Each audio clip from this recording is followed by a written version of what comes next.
बहुत समय पहले की बात है। एक छोटे से गांव में सुदामा नामक एक निर्धन ब्राह्मण रहता था। सुदामा और उसकी पत्नी गरीबी में भी संतुष्ट और खुश थे, क्योंकि वे ईश्वर पर अटूट विश्वास रखते थे।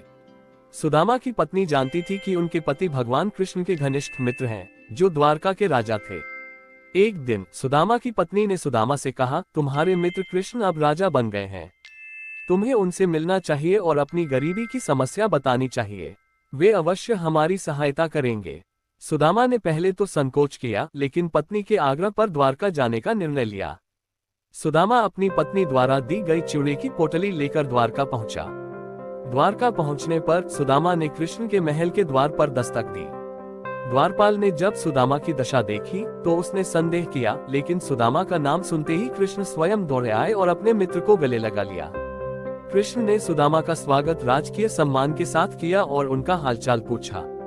सुदामा ने संकोचवश अपनी गरीबी की बात नहीं बताई, लेकिन कृष्ण ने उनके मन की बात समझ ली।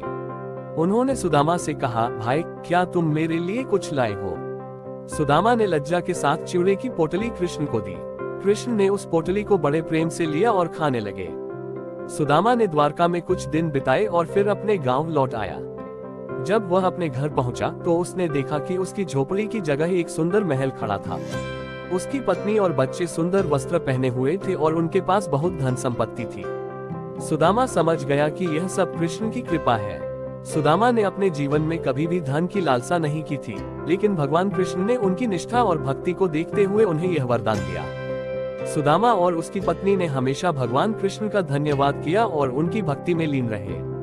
इस कहानी से हमें ये शिक्षा मिलती है कि सच्ची भक्ति और निष्ठा से भगवान प्रसन्न होते हैं और भक्त की सभी इच्छाओं को पूर्ण करते हैं। सुदामा की कहानी सनातन धर्म के उन मूल सिद्धांतों को दर्शाती है, जो भक्ति, निष्ठा और ईश्वर के प्रति अटूट विश्वास पर आधारित है।